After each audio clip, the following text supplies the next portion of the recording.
food is something very existential, and it's something very fundamental to human beings. And so people, even if they don't understand the intricacies and complications, say, of genetic engineering, they get naturally suspicious when they suspect that their food is chemically contaminated or genetically modified, and the secrecy of the corporations heightens that suspicion.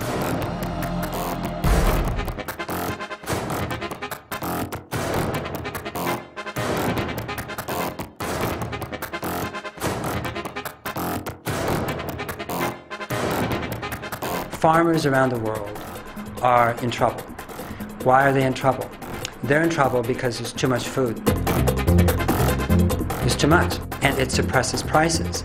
So those farmers are highly susceptible to a crop, a seed, a product that will slightly reduce their costs, even if the long-term effect is detrimental to their soil, to themselves, even to their family.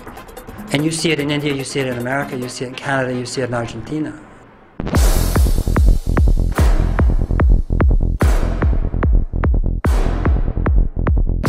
Five or so agrochemical corporations control about 85% of the food, and what they want to do, in their own words, is gain control over the entire food chain, from the seeds to the table. Corporations are putting a gene from another species into germplasm to create characteristics or traits which are more desirable to whom? Well, in most cases, these traits are desirable to agribusiness. That is to say, companies who are mass producers of corn and soybeans.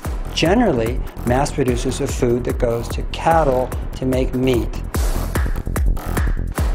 The danger of this is really unknown. Scientifically, we are on a threshold that we've never crossed before. We simply do not have the expertise to judge whether we know what we're doing or not.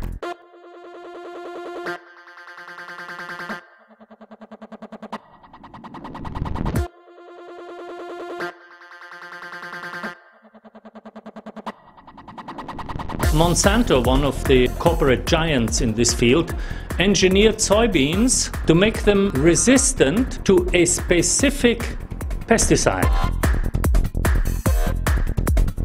Now, it happens to be a pesticide sold by Monsanto, of course.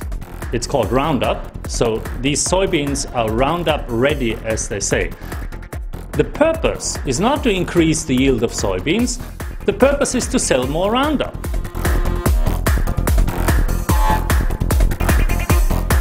They have other crops that have a pesticide in them, and they want to sell these special seeds. Now, they have patented the seeds, they sell them for inflated prices, they charge a technology fee on top of it, and then they have intellectual property rights so that farmers are not allowed to save the seeds or develop them as farmers have done for hundreds of years.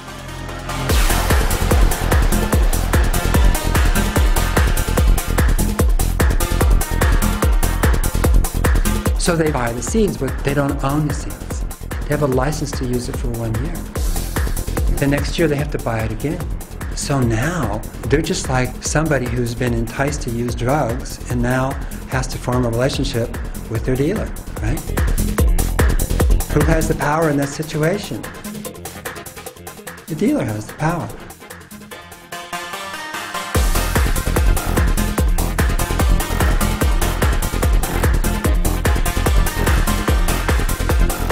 In Europe, where the anti-GM movement is much stronger, the English supermarkets have agreed not to buy GM food.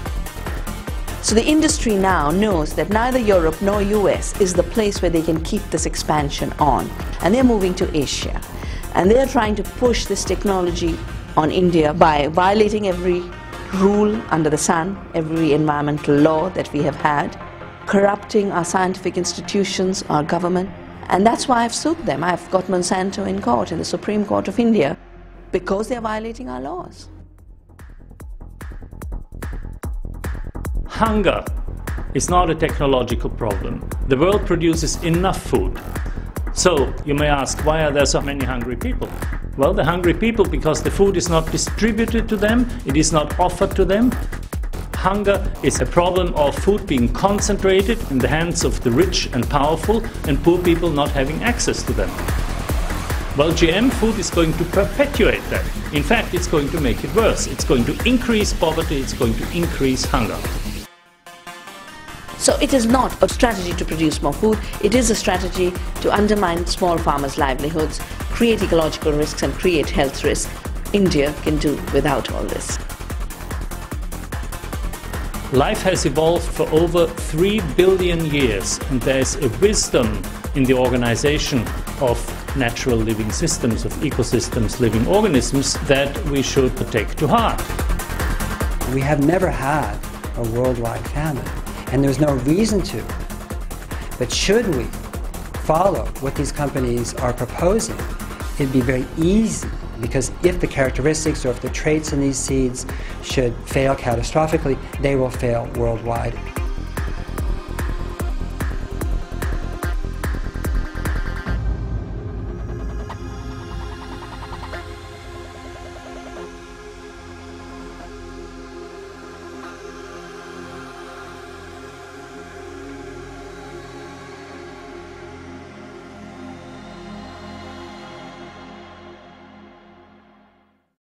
This is Gorilla News Network, and strength to all the young gorillas.